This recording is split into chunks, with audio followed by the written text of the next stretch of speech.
Are we live? Yes, sir. Can we start now?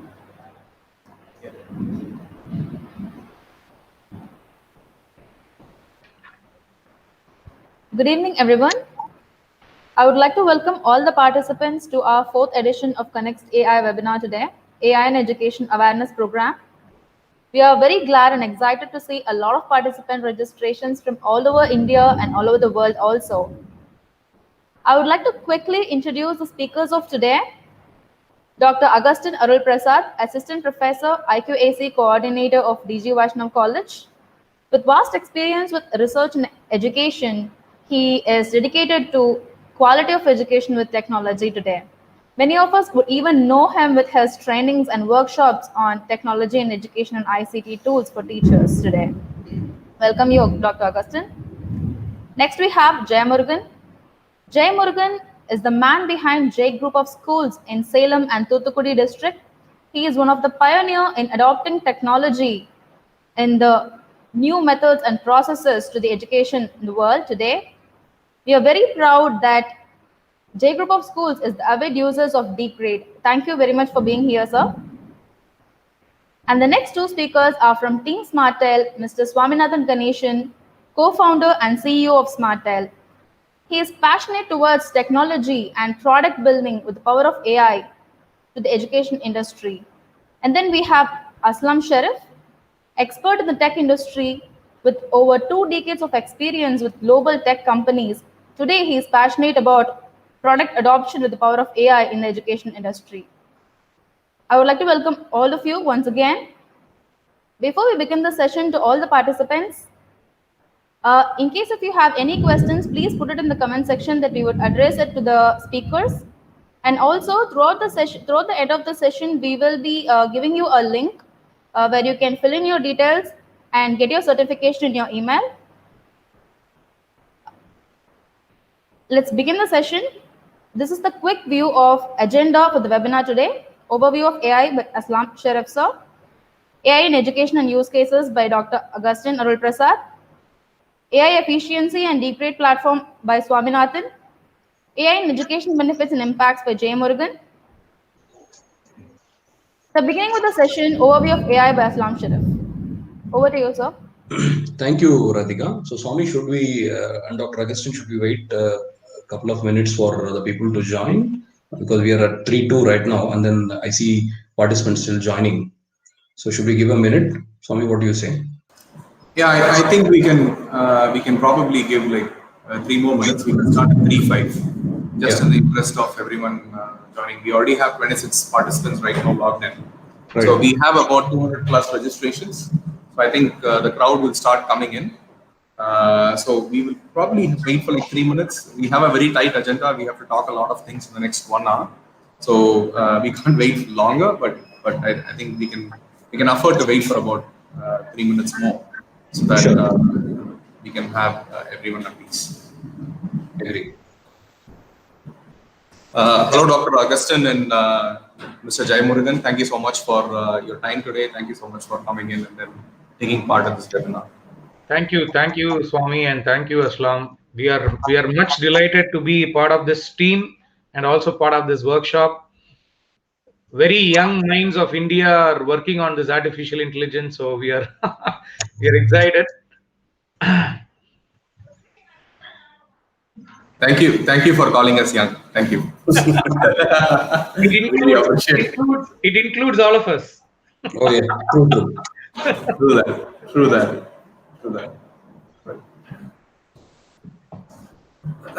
It's been it's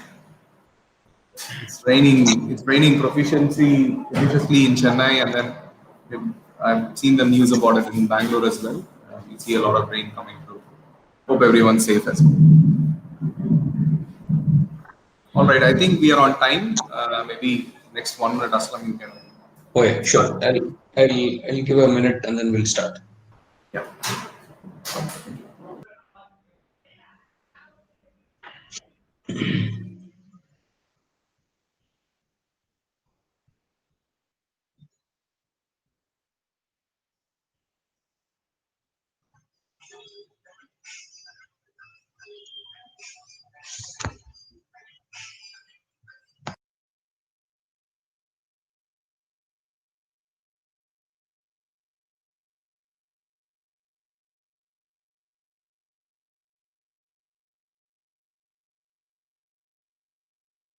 Sure. Shall we get started? Yes, yes, sir. All right. Okay. So, good evening to all participants. On behalf of Smartail, I would like to extend our sincere appreciations to all of you for being part of this AI in education awareness program. So we all live in a hyper-connected world where every digital interaction from a simple phone call to purchase to a page view adds a never-ending onslaught of data. With the advent of Internet of Things, IoT, and then inanimate objects such as cars, refrigerators, and clothing, and many more, right? They also add to the generation of the data by themselves, right? Around like millions of times a day. So all this data that can be used to increase sales, fine-tune marketing, and provide immediate and personalized services. That's a need of today's customer or want. Now, the core question that all of you might have in mind is, am I already using AI? So the answer is yes. Almost everyone who has a computer or a smart device is already using AI. Let's take a look at Amazon. Amazon recommends products to you using their ML algorithms. The food delivery apps such as Swiggy or any other provider, they are well aware of your likes and dislikes, and then they recommend you choice of food from restaurants and various things, right? And then they look at a pattern in which what you like, and then they offer you the same. Netflix streaming services recommend movies of your choice. Siri has become your personalized assistant using voice processing. So what is AI, right? In general, right? It's a concept of having machines think alike humans. So that means they can perform tasks similar to reasoning, planning, learning, and understanding languages such as human. Now, the brains behind artificial intelligence is a technology which is called machine learning, which is designed to make our jobs much more easier and more productive. So let's with this base introduction, like let's look at a video which will give us a holistic picture of what is AI and the terminologies and definitions around with it. Artificial intelligence for people in a hurry. The easiest way to think about artificial intelligence is in the context of a human. After all, humans are the most intelligent creatures we know of.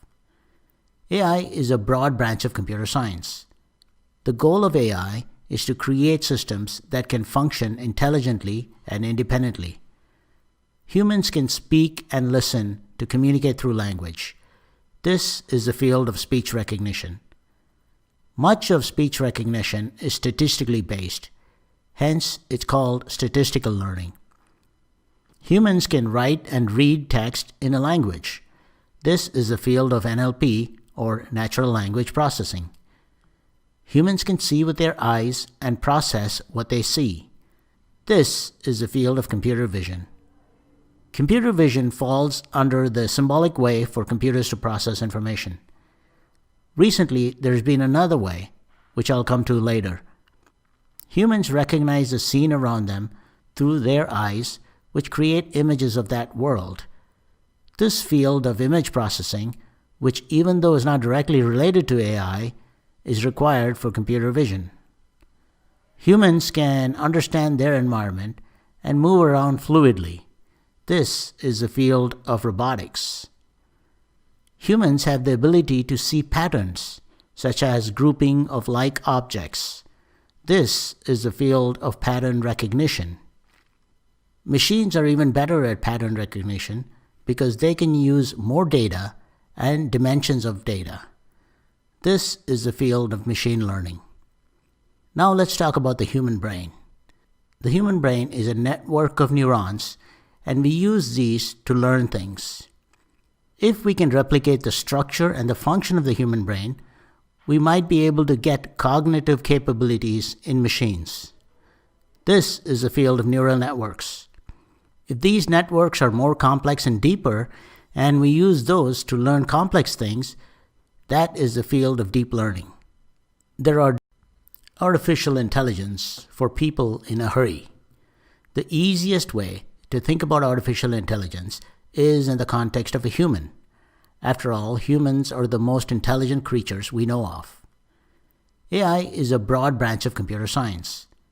The goal of AI is to create systems that can function intelligently and independently.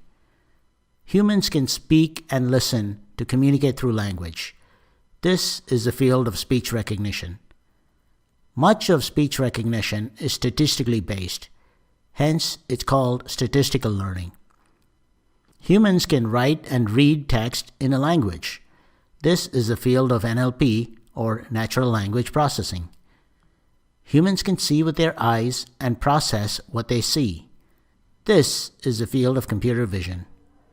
Computer vision falls under the symbolic way for computers to process information. Recently, there's been another way, which I'll come to later. Humans recognize the scene around them through their eyes, which create images of that world.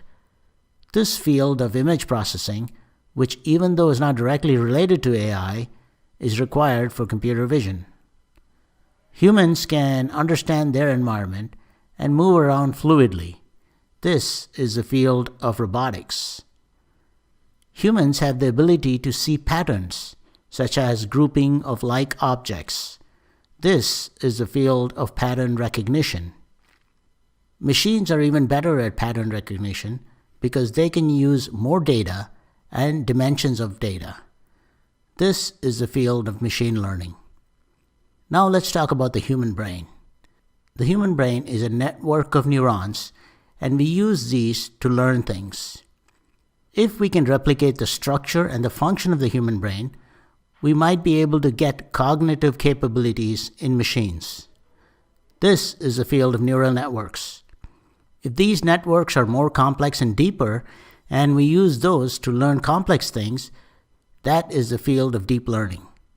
There are different types of deep learning in machines, which are essentially different techniques to replicate what the human brain does. If we get the network to scan images from left to right, top to bottom, it's a convolution neural network. A CNN is used to recognize objects in a scene. This is how computer vision fits in, and object recognition is accomplished through AI. Humans can remember the past, like what you had for dinner last night. Well, at least most of you. We can get a neural network to remember a limited past. This is a recurrent neural network. As you see, there are two ways AI works. One is symbolic based and another is data based. For the database side, called machine learning, we need to feed the machine lots of data before it can learn. For example, if you had lots of data for sales versus advertising spend, you can plot that data to see some kind of a pattern. If the machine can learn this pattern, then it can make predictions based on what it has learned. While 1 or 2 or even 3 dimensions is easy for humans to understand and learn, machines can learn in many more dimensions, like even 100 or thousands. That's why machines can look at lots of high-dimensional data and determine patterns.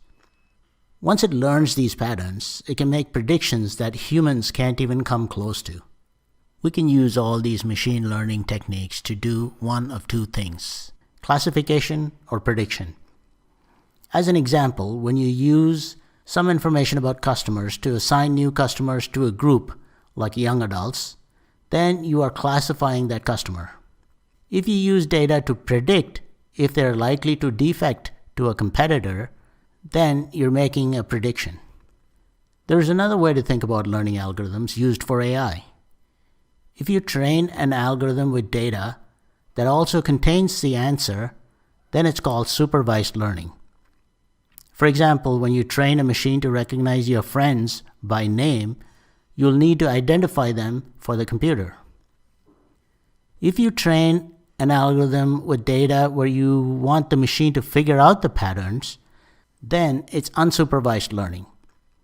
For example, you might want to feed the data about celestial objects in the universe and expect the machine to come up with patterns in that data by itself.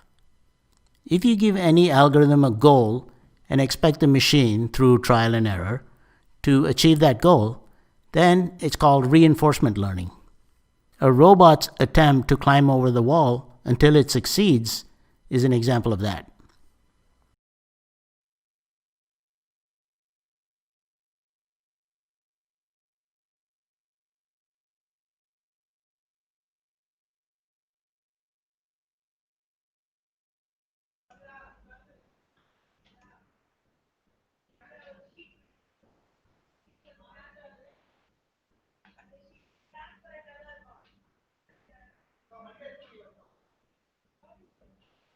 All right.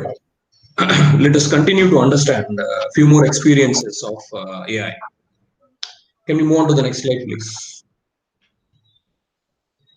All right. So let's take a look at a search engine such as Bing, which uses deep neural networks to validate answers by aggregating across multiple sources of the for the questions that you might ask.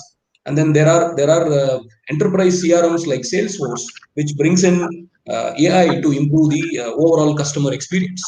So all social media posts, the tags, say you have a coffee in a Starbucks, and then you like the coffee, and then you started tagging in to your social media post. All of these go into the pattern recognition and then sentiment analysis, which reflects into the brand and customer experiences. So let's move on to take a look at how AI, ML, and deep learning relate to each other, right? So let's take an example of an object as an input, right? Which is like maybe a picture of a car, as in which is an object which is given as an input to a machine learning algorithm, right? Now this machine learning algorithm will be able to extract the feature and classify, and with the experience it will be able to tell you whether the object that you provided as input is a car or not. So that's the level at which machine learning can classify your experience based on the experience. Now deep learning is based on neural networks. It goes little bit in depth. It does a very detailed classification. Given input of a car, image of a car as an object to deep learning algorithm, it will be able to tell you type of car, model of a car, color of a car, or even the what is the name of the car, right? So it gives you a very in-depth understanding or the classification of the algorithms and the results provided. So that's high level on where AI, machine learning, and deep learning are interrelated. Each one of them, machine and deep learning, are subset of each one of them, right? So can we move on to the next slide? So let's take a look at one of the real life experience video. Can we play the video, please?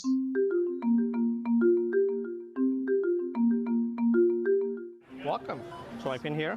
Amazon Go is the ultimate grab and go shopping experience. You literally grab it off the shelves and go. You use the app to enter the store. Once you're in, you can put the phone away. And you shop the rest of the store just like you would any other store, with one key difference. When you're done, you could just walk out. It's simple for customers, but nothing is simple about the technology behind this cashierless store. The Amazon Go market uses artificial intelligence to monitor what you've reached for on the shelf and to make sure you're charged for what you walked out with, and nothing else. What we had to do unique in this use case was build the sensors, the cameras. All these cameras and sensors above us. The cameras in the ceiling. We had to build the specific machine learning algorithms. The problem that we have to solve in Amazon Go is who took what. When I take this item off the shelf, it's in my virtual cart. When I put it back, the item goes back. It's an easy problem to solve when you have a single person in the store, but when there's multiple people, a lot of products, if you look around, look very similar to each other. Right. So that's where the challenge comes in. The Amazon Go store is by no means the only place where Amazon uses AI. We've got hundreds of teams working on artificial intelligence programs across Amazon. Artificial intelligence, like machine learning, powers the simplicity that we always want to offer to our customers. Whether it's fulfilling orders or delivering packages. Perfect. Those teams are working constantly to improve the customer's experience. We work from the customer backwards, and we create these simple solutions, map tracking of a package as the driver makes their way to your house, and then photo on delivery. They're super simple for customers, but behind the scenes, there's sophisticated artificial intelligence and machine learning that power it. Inside Amazon's warehouses, AI is hard at work. These are Amazon Robotics drive units. Once a customer actually purchases an item either on their mobile app or on their computer or laptop, the system identifies the pod where the item is actually located in a field, and the bot maps out the most efficient way through using machine learning to get that pod, which has that item that that customer purchased, to the associate. So there's some people out there that will hear robots, machine learning, AI, and think jobs, they're going to be gone.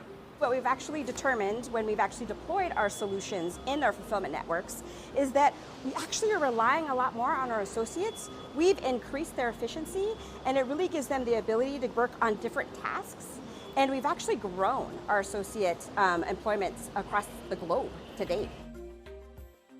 Alexa, order dog biscuits. And of course, 1 moment. the AI tool you're most familiar with Here's what I found. is always learning new tricks.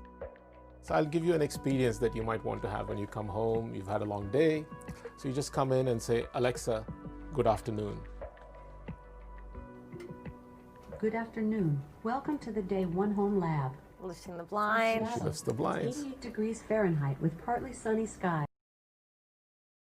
Real life example of AI, Aslam. Okay. So let's move on to the next slide. All right. So here is an advanced example of an autonomous driving scenario.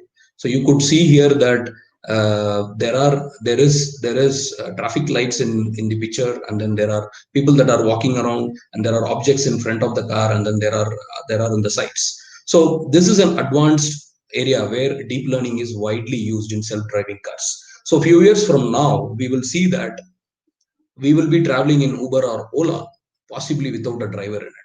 So this is one area where to give you an example of how deep learning is used in research and new initiatives that are complex to deal with.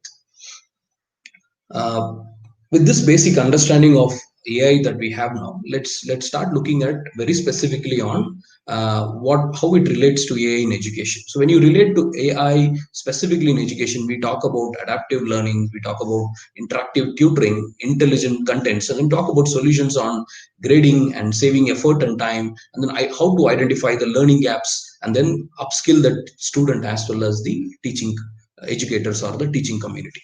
So now I would like to invite Dr. Augustine to share with us some of the interesting use cases of specifically AI in education. Thank you, Aslam.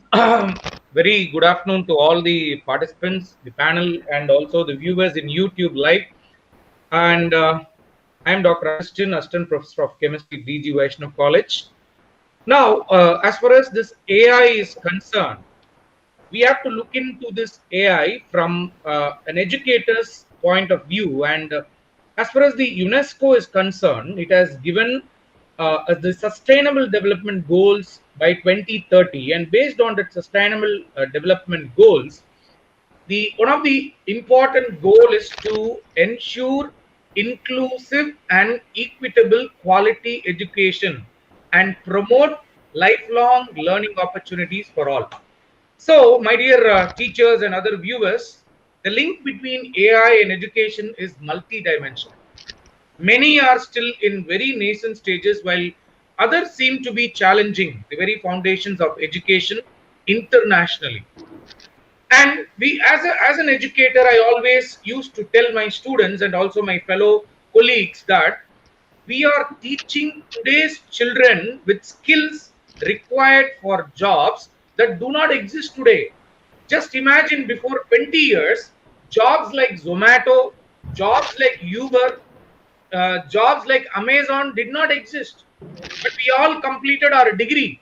And today, many of us who completed our degree in way back in 2000 or 1970, 80s and 90s are working in these companies.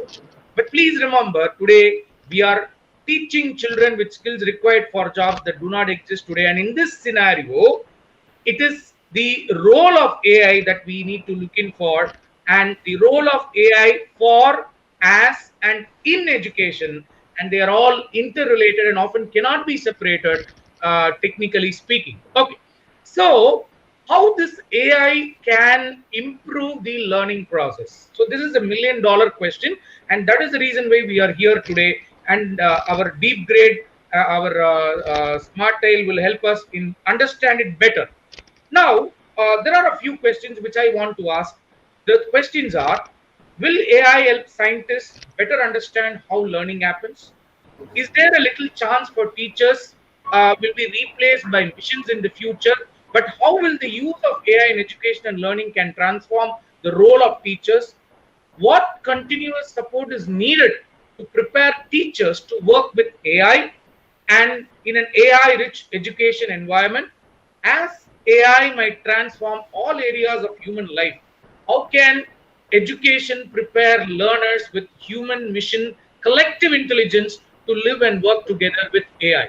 So, looking back into this global education 2030 agenda, we can understand that this AI is going to be part of our lives in the coming decades or maybe the coming century, and it can provide us a lifelong learning. See, as a teacher, we have to believe in lifelong learning, and this emerging technology and trends to digital transformation, such as AI, the Internet of Things, and big data analytics, have profound implication in terms of the skills required for the evolving digital economy. Now, let us see some of the case studies which are very interesting and challenging.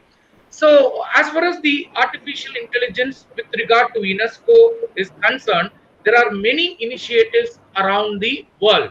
Now, there are initiatives that empower girls and mothers to use artificial intelligence to solve problems in their communities. And there are artificial intelligence programs that enable us to find the gaps in foundation knowledge of these groups, and which can be quickly identified and remedied. The weaknesses are scaffolded and strengths are built upon among the women and among the girls and minority communities, and teachers are provided with meaningful insight into learners needs through data dashboards, allowing them to personalize learning even further.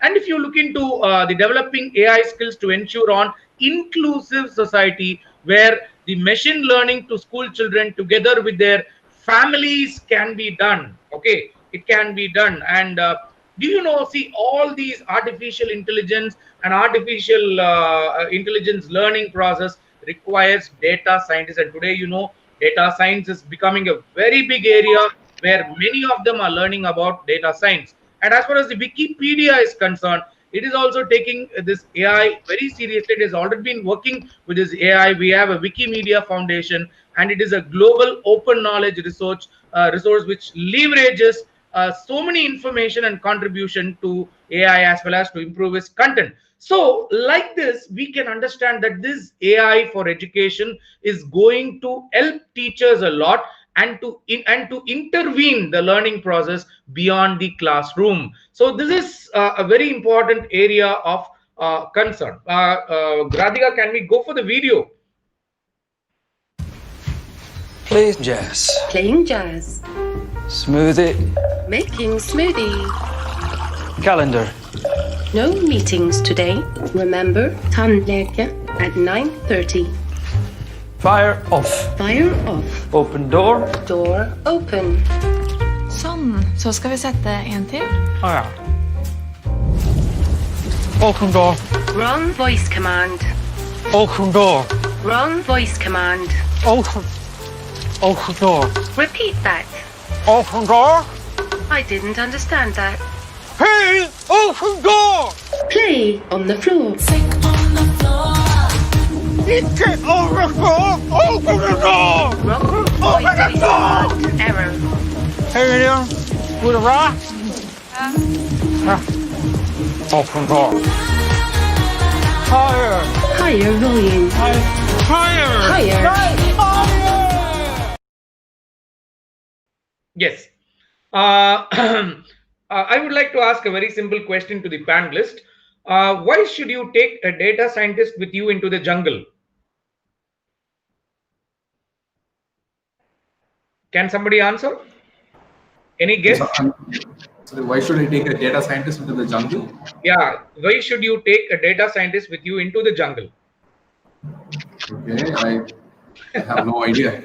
I have Because no idea. they can take care of Python problems. Funny one.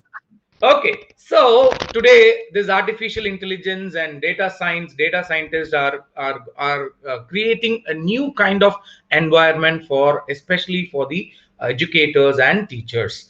Now, if you look into the various UNESCO initiatives across the world, there are initiatives for special learners. As educators, whenever there is a scientific advancement, whenever there is a boom in the technology, we normally forget about these special learners. But you can see that the UNESCO has taken an initiative, an holistic initiative, where the physiological, psychological, and technical picture is explored by using multiple sensors that can be attached to the special learners that measure both physical and emotional states. My dear teachers, I'm talking about AI, the use of AI in for special learners. How AI is AI? See, it has many branches. AI has many branches, and one, it's only a drop. It's only a drop which I am telling right now. So this wearable device is equipped with sensors which can measure skin temperature and muscle activity, heart rate, and motion.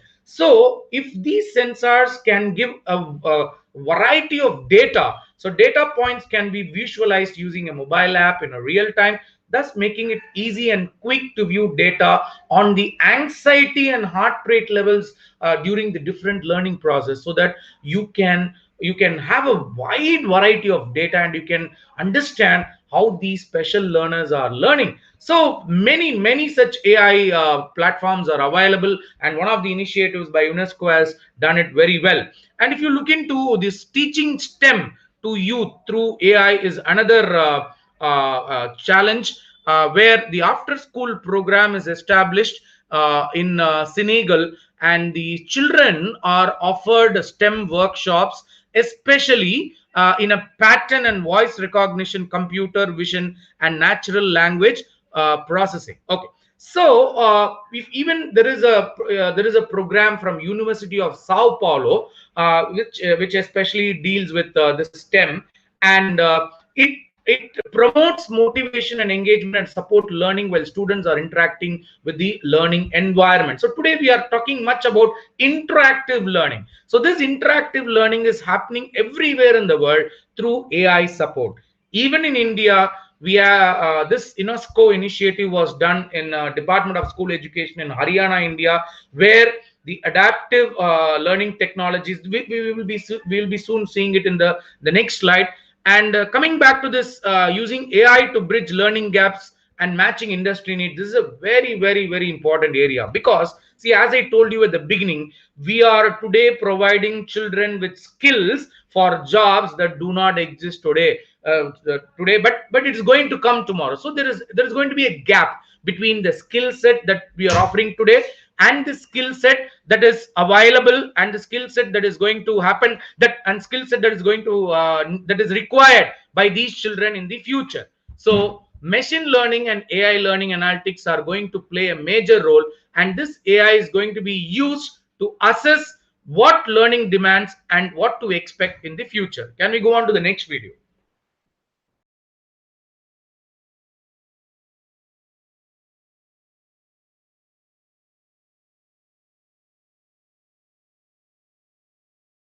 My first three words will be Africa, the other one will be intelligent, and woman. Half the world, only 50% have access to digital life. The other 50% are offline. And we cannot be part of the global artificial intelligence economy or the digital economy if we are offline, if we don't have access to information, if the data is not open, if the government does not see this as our right. Leave me not behind. Leave no one behind. Okay, so you're listening to me and you're younger than myself. I want to tell you something very important and very close to my heart. Artificial intelligence is an opportunity for you to affect the world. So I want you to sit down, ask yourself, how can I influence this? If you can code, if you can speak, if you are intelligent enough to tell machines what to do, it means you're intelligent enough to run the world. And I want you to sit down and make a decision to run the world by your expertise, by learning, and by doing. So get online, get educated, and rock the world.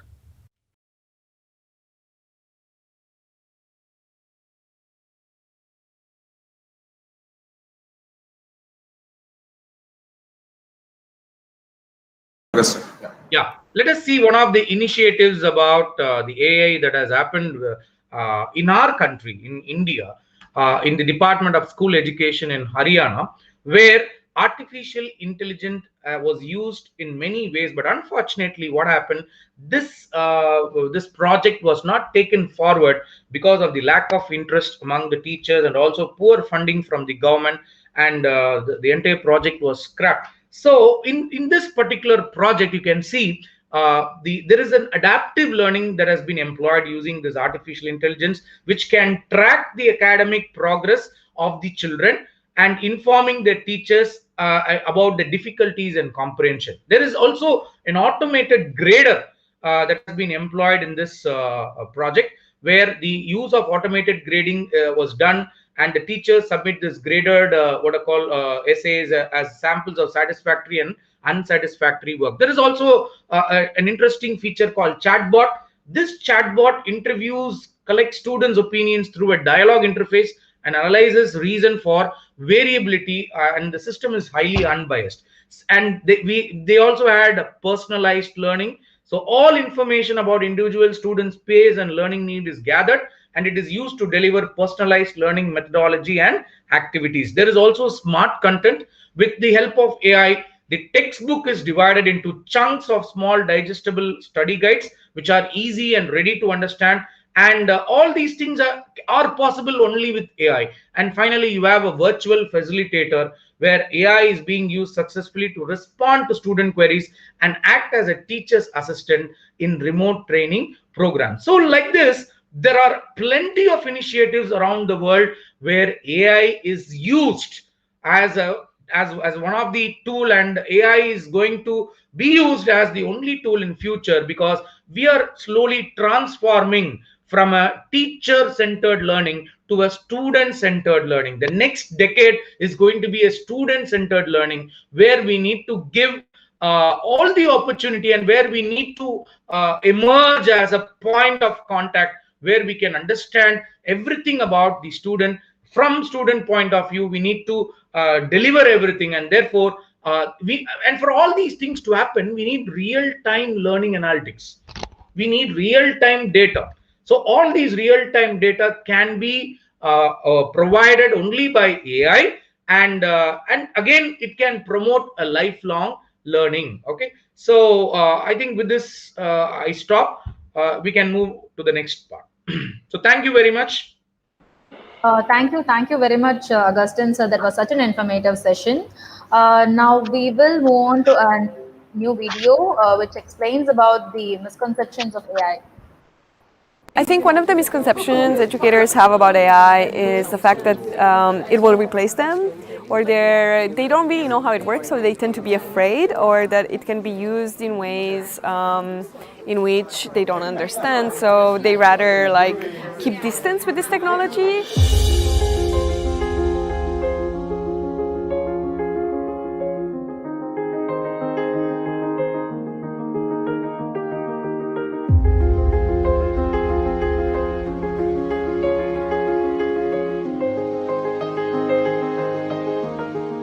The reality is, if we're going to maintain and improve, enhance education for our young people, then the human teacher has nothing to worry about. They will continue to be really important. Coding is not enough, because now we start to have these smart assistants, talking robots, talking toys. So I can't teach kids only coding, I also need to teach them how data science works, or how machine learning works, how AI works, because it's already part of their school, their home. If we're talking about rural areas without infrastructure, internet, then we have issues. The AI is not going to function that well there. But there are projects that use dumb mobile phones, and actually the AI is still working, but it's in the back end. So it doesn't actually need the massive internet connections, but as long as there is a text mobile connection, then the AI can work in those settings. I think one of the challenges is that people who work in technology are not necessarily educators. They haven't been trained in how do you actually educate a child. They haven't been trained in child development. They don't understand how a classroom runs and how a student learns. And so I think there's this mismatch between what the potential is and what reality on the ground is. It's too fast, it's too quick. It's going to create a generational gap in addition to the inequality gap, rich and poor, which is going to be bigger and bigger, but also a generation gap, which is too fast. It's going to destroy the social fabric of this country, which is based on traditions. Just knowing that the teacher cares about you as a person, as a human being, can make all the difference in the world, because it communicates to that student, you are important, you have value, you matter, and that enhances that learning process. All of it, that helps increase the student engagement and their motivation to learn. What's the purpose of the AI? What's it for? What are we trying to do with it? And so if we don't get those answers right, then we're not going to make enhancements in cities or rural areas.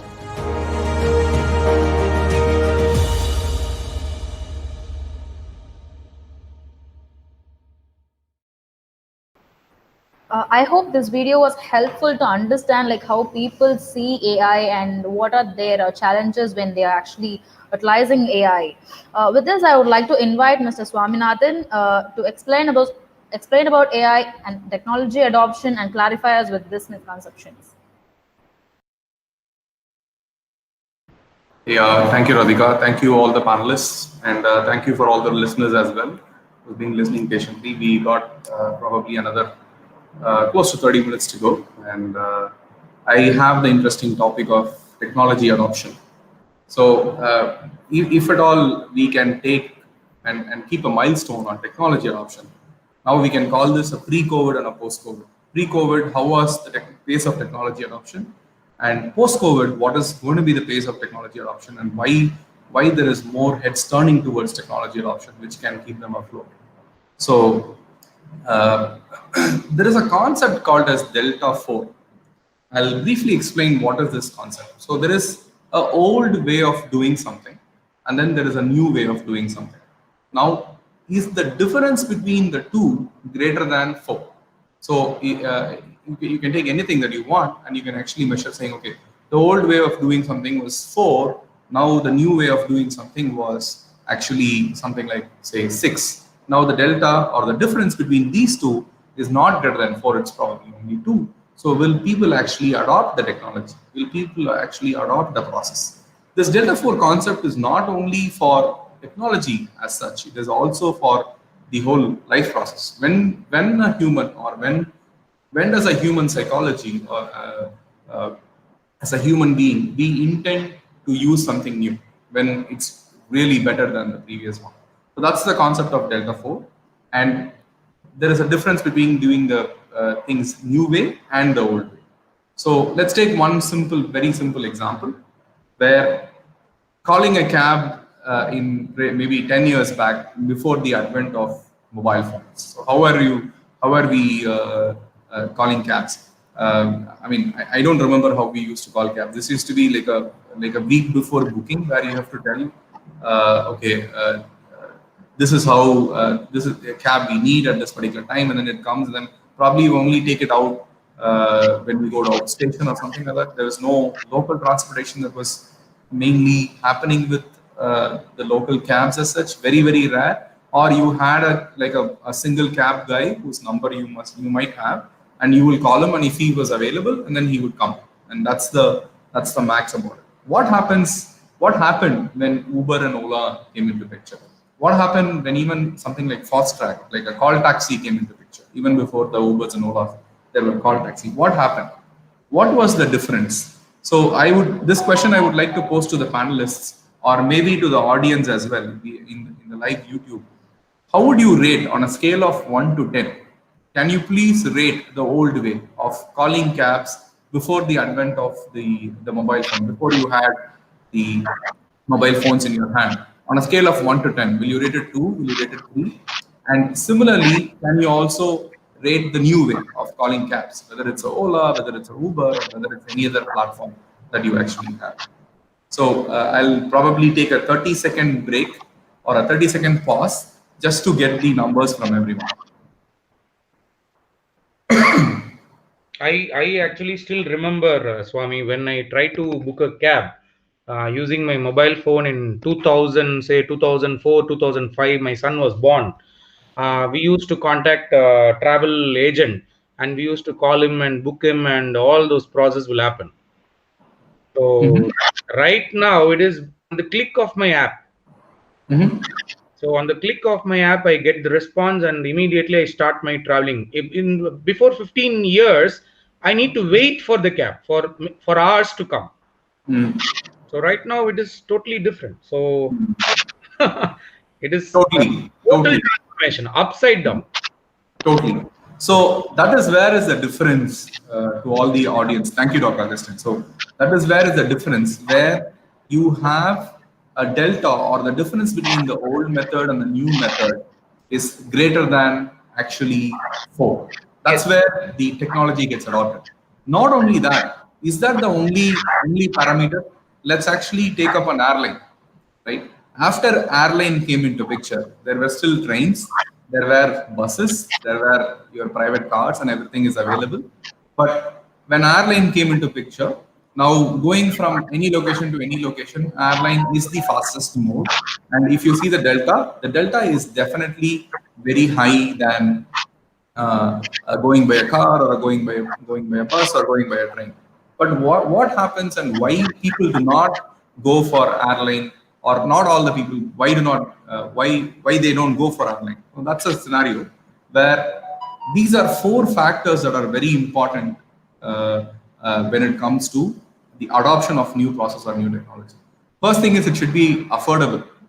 So when we adopted the new cab, or when we adopted the new the Olas and Ubers, the affordability was actually a little bit better, because everyone could adopt. I mean, I want to go from say one part of Chennai to another part of Chennai, which is like about 20 kilometers. Then it's a lot cheaper for me to hike up an Uber and Ola rather than actually book from a private cab. The reason is that these guys are always on the run, and then they have a model which makes the travel very affordable. That's number 1.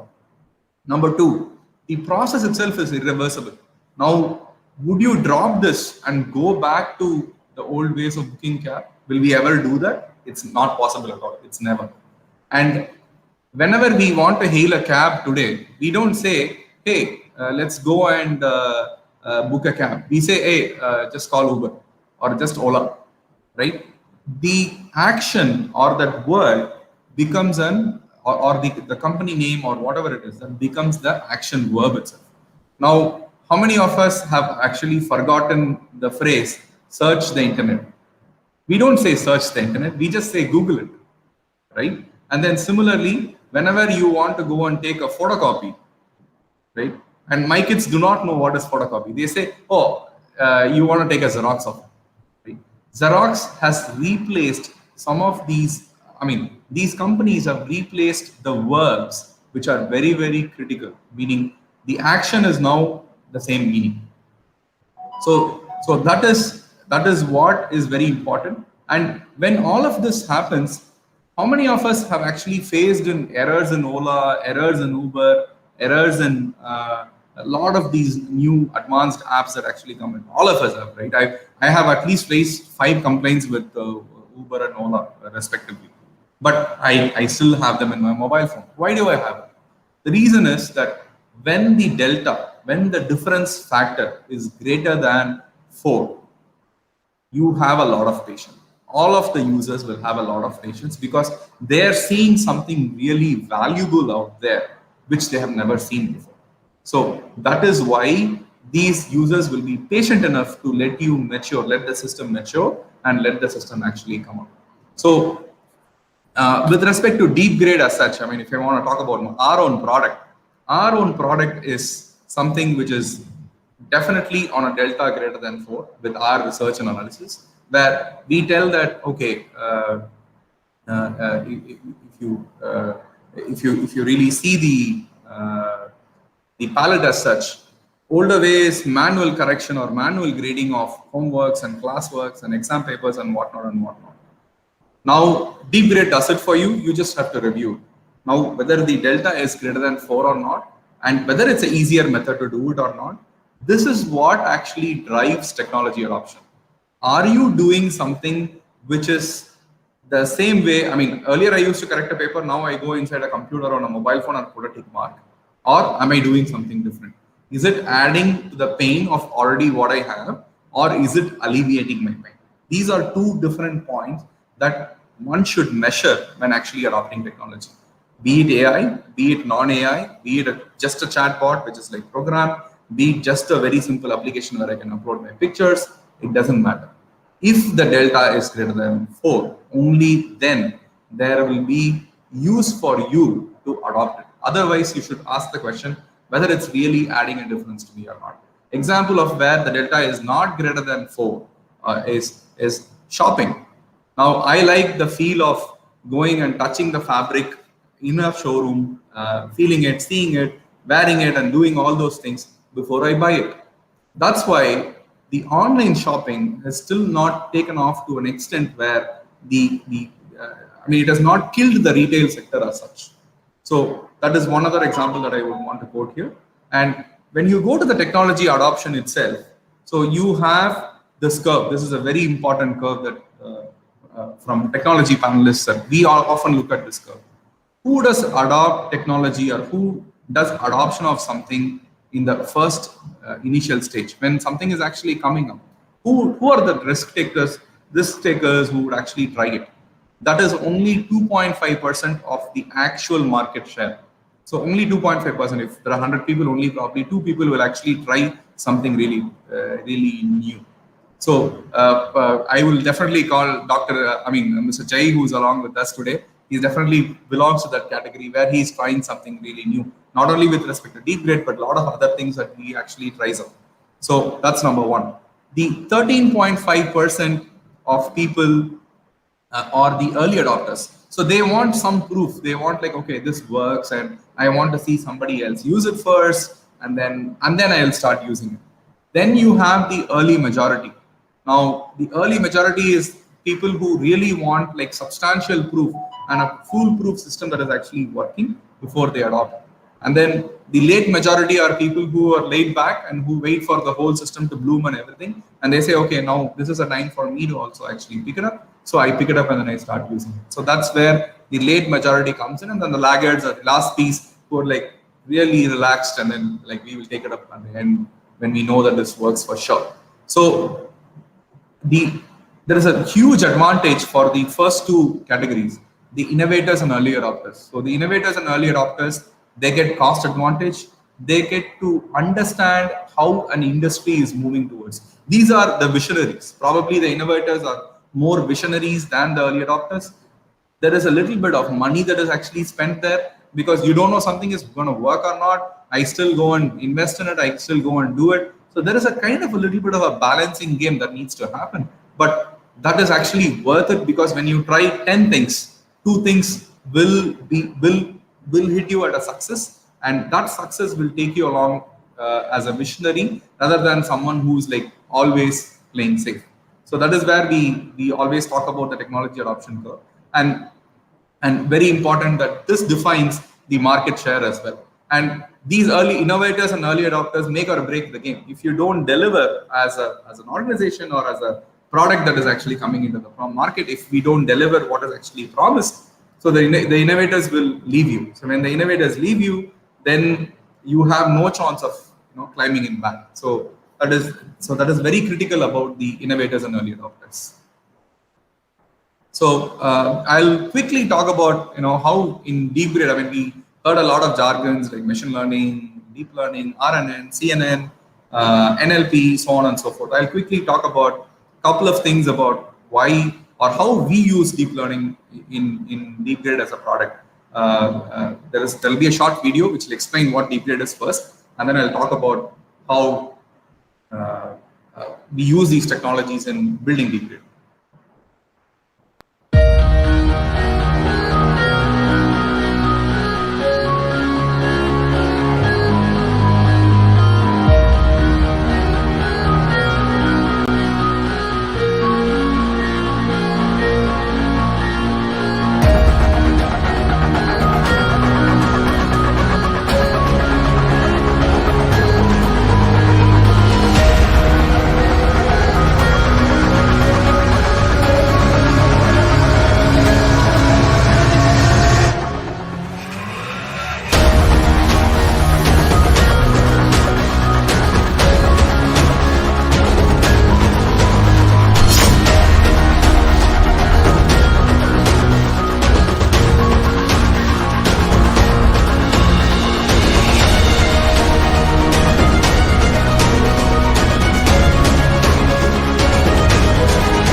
Are we good, Divi?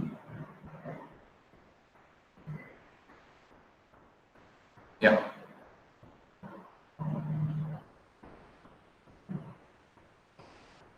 Okay, cool. So thank you. I hope you got an insight into what we do in DeepGrade, and yes, as said in the email, there is a reach us at smartail.ai. If you've not seen a demo, or if you want to schedule a demo with us, please do write to that email, and then we will schedule one for you. So this is very simply saying about the classification problem that we actually hit at, right? You have one side, you have a printed text. You have another side, you have a handwriting. And on another side, you have a diagram. And then you can get maps, you can get graphs, you can get anything that you want. How do we teach the system saying, hey, this is a printed text, and this is a handwritten text, and this is a diagram, and this is like a map, this is like a graph, or this is like somebody's picture, or this is like a table, or whatever it is. So this is a classic classification problem that we talk about. Here we teach the algorithm saying, like supervised learning. We tell it, hey, if you see anything like this, this is printed text.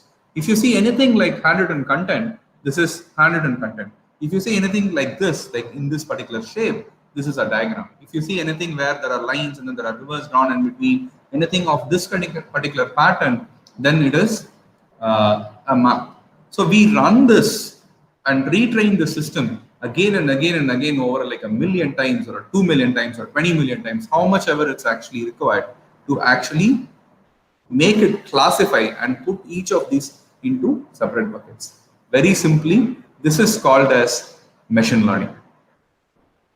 So this is number one. Now let's move to the next part where we go a little bit deeper. Now we have the handwritten content that is actually available. Now this handwritten content is digitally extracted, and there are millions of handwritings or billions of handwritings. Everybody has a different handwriting. Now how do we extract that? How do we know how a person writes, say, an alphabet and how another person writes an alphabet? Handwriting is so complex that it is even complex than the fingerprint of that particular person, because everybody has their own styles, and there are at least 15 different parameters that you can actually measure for every handwriting. The slant, the pen pressure, the curvatures that you have, the intonations that you actually write for your Y's and R's. Then if there is an A and E following one another, there will be one way in which you will write. If you write something like amoeba, where you have O, E, and A together, you would write it differently. There is a difference between G and Y. If you see every individual kind of handwriting, it's got like so many different parameters that is very, very difficult to measure. So can we do a supervised learning here, or can we teach the algorithm saying, okay, if it comes like this is going to be like this, or if it comes like this is going to be like this?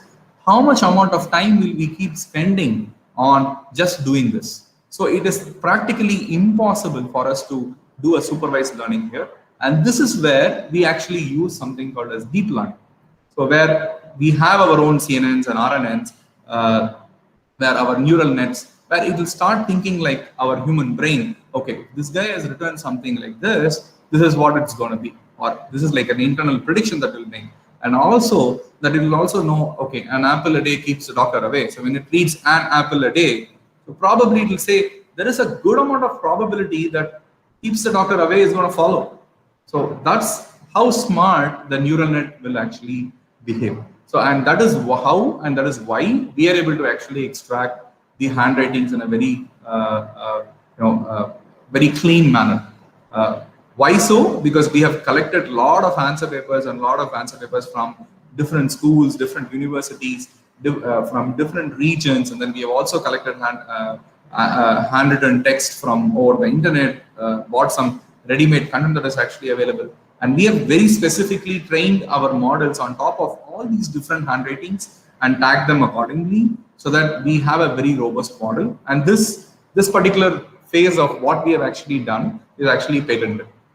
So we own the IP right for extracting this OCR text actually.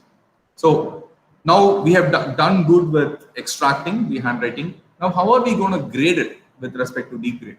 If we take on that particular thing, there is a digitally extracted text that is actually available. Now you have to, what do we say? Check this extracted text in context, in intent, in grammar, in spelling, in vocabulary, so on and so forth. Now it is like when you talk to your Google phone, if you have an Android phone and you just switch on the mic and then you said, hey, set an alarm at 8 p.m. on 8 p.m. day after tomorrow. Now that's a very simple statement as such, but the Google AI algorithm in the backend actually processes, okay, what do you want to do? Okay, you want to set an alarm.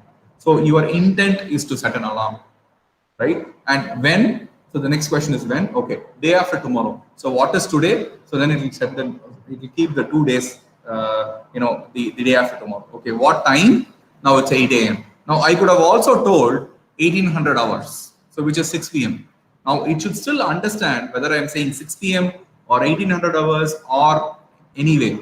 If there is another person who's actually going to say set an alarm, right? He might actually say tomorrow at 9 p.m. set an alarm. So he has just changed the whole way, the format of the sentence, and still is absolutely right about it. So his intent is very clear. So with respect to intent and context, checking and understanding what the user is saying or what the user has actually written. It is not just checking the keywords, or it's not just checking whether that particular word is there or that particular word is not there. It is checking whether this particular user is, the context is matching for this particular user or the intent is matching for this particular user. That is what we call as natural language processing. So yeah, there are a lot of NLP algorithms that's actually available. Again, we have fine-tuned some of the existing algorithms for us so that it will be able to correct the answers of these students in a very, very amicable fashion. So because if you take a very simple question like describe photosynthesis and ask a 8th standard kid to write about it, if you have 40 different kids in the class, 40 different kids can write in 40 different ways and still be absolutely correct about that particular answer. So when we are grading, now we cannot be like, okay, you have to verbatimly write exactly the same words that has been given in the book or in the answer key. He can write as long as the meaning matches, as long as the context matches. So that is how the AI correction happens. So that is what we call as natural language processing. So we are launching our deep grade AI grading. That is like your children can actually write the homework in a piece of paper, click a picture of that. That will extract whatever the handwritten text that they have actually written on the piece of paper. That will be extracted and shown to them digitally. They submit that, and it will be graded based on the answer key that has been actually set by the teacher previously. and the grade will be available for the teacher to review, and they can actually submit. So very simple process, but a very powerful process where our motto is that you no longer need to carry your homework notebooks and assignment notebooks to the school at all. So when after COVID, you should not have a need to carry any notebooks or anything to the school at all. It should be as simple as the whole homework is corrected, and I mean it is completed and corrected by the night of that particular same day, even before you enter the school. And the teacher is armed with data that, hey, these are the patterns or these are the errors that the whole class is making. So probably I need to reteach that lesson, or probably I need to go ahead and focus on a few kids so that I can remove the errors or the pattern of the errors that these kids are actually making. So we want to reduce the time and the effort of teachers to such an extent that they spend more time on lesson planning or teaching or engaging with the students. So our platform is getting launched on the first week of November, which is another 10 days from now, and we have a lot of schools who are actually piloting the solution with us. So very happy to make that announcement also in this particular workshop. So I think that's it from my end as such, and I really thank again all the panelists and all the participants who have actually joined in YouTube and are viewing this session. Thank you so much. Appreciate it. Thank you very much, Swami. That was like very interesting and excellent to know like how we adopt technology and how the early adoption benefits us. And also like now many teachers know about degrade, and I hope like everybody degrades in the future. With this, I would like to invite Mr. Jay Murugan to explain about like how AI in education going to benefit and impact in the education institutions.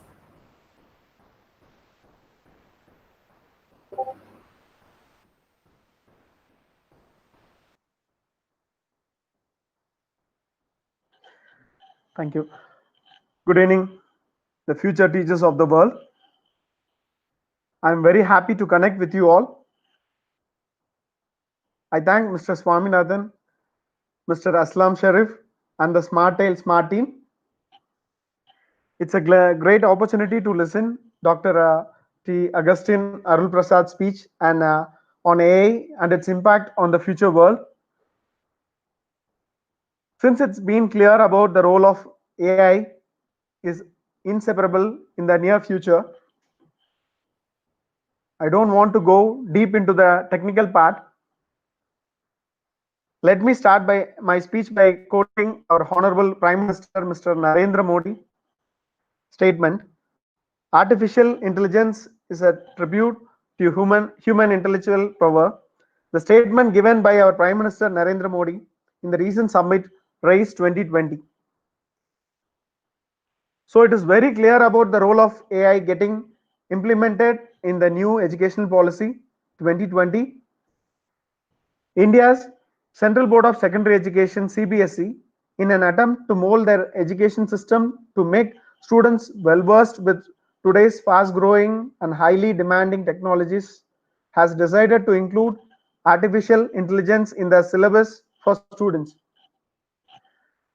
I would like to thank Smartail for taking up this project, DeepGrade, and facing all the challenges to implement in the real-time issues.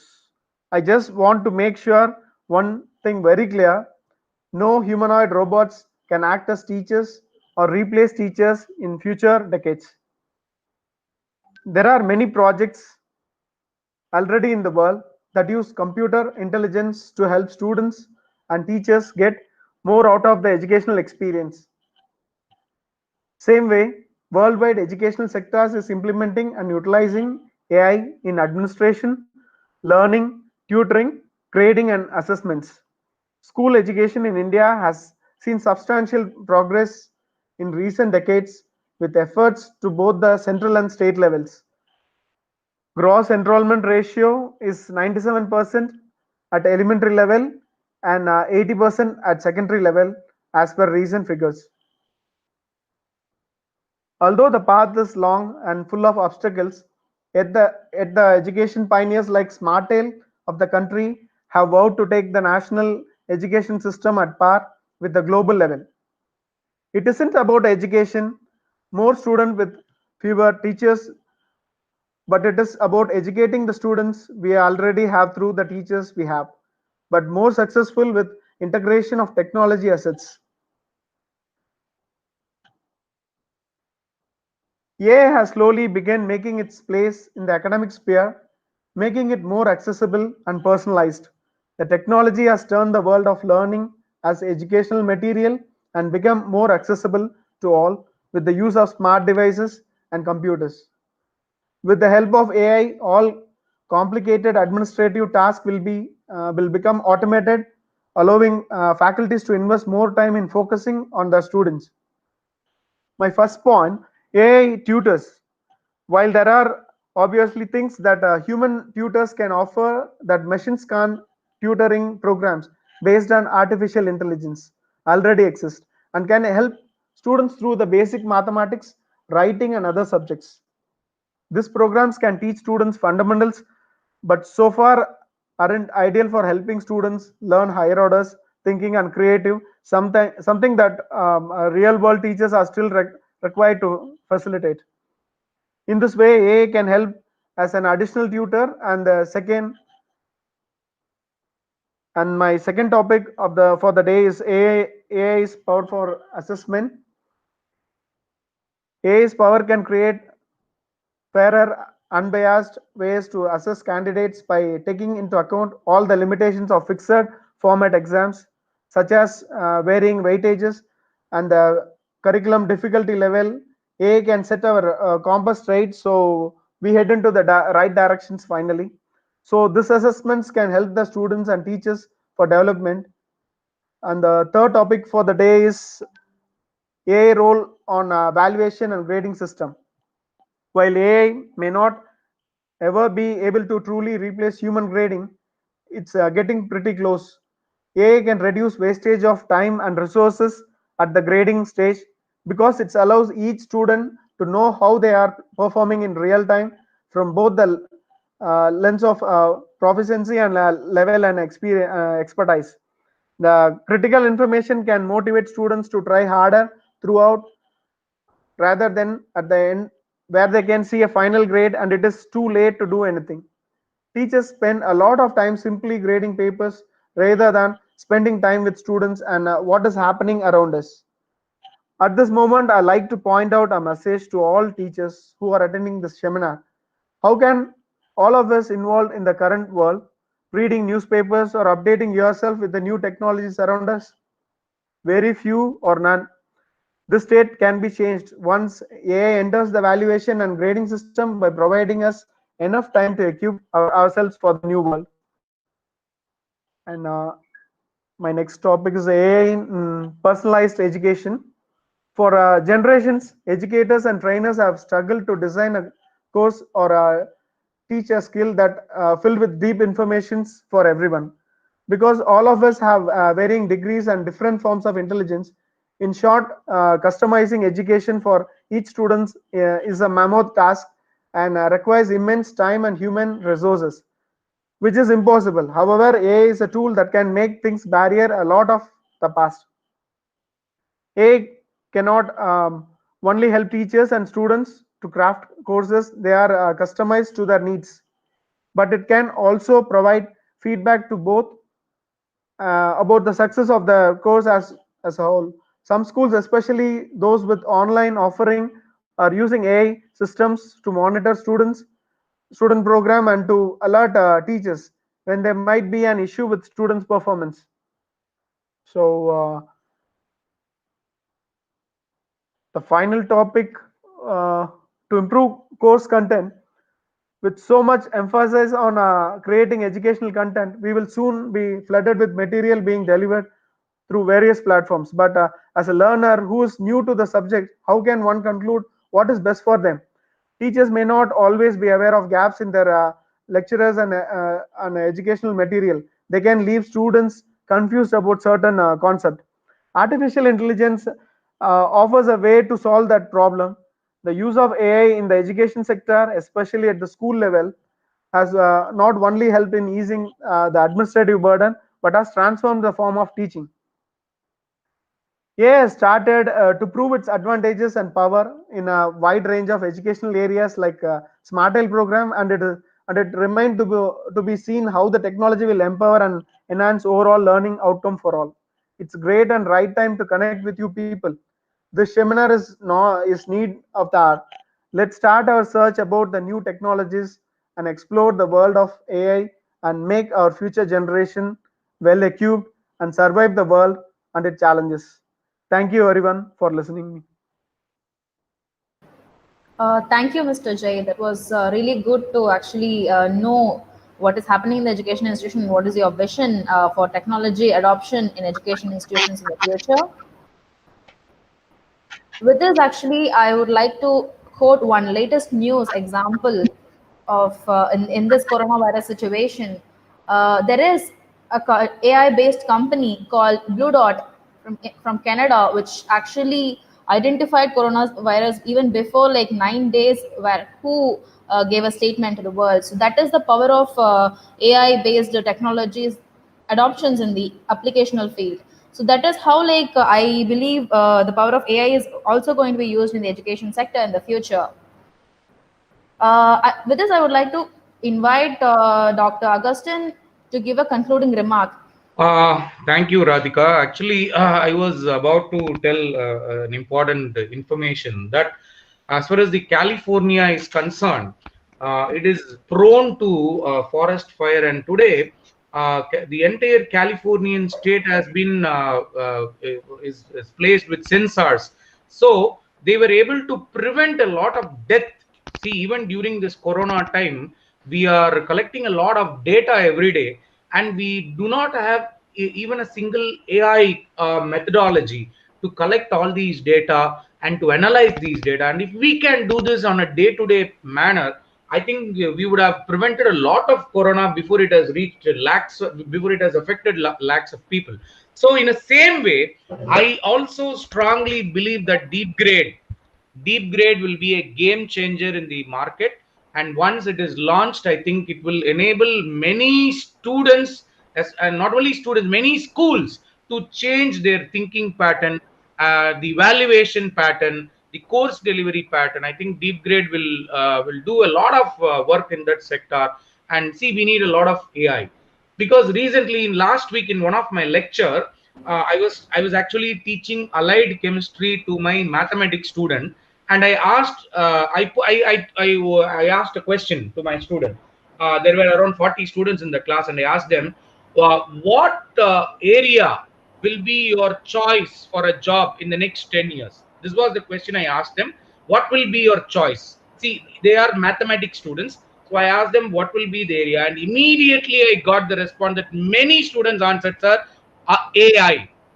Many students from my college, they said, my choice will be AI. I want to go into AI. I want to get a job in AI. So the AI market has already opened up.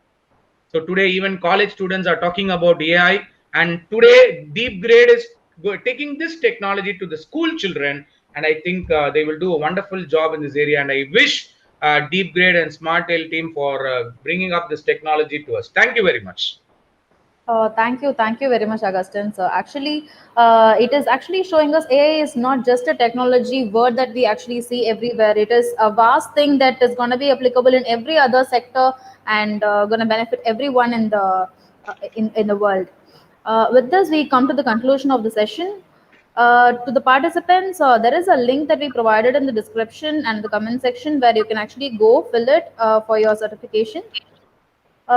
Finally, we would like to thank all the educators, academicians, industry professionals for your time, interest, and participation. Thank you, everyone.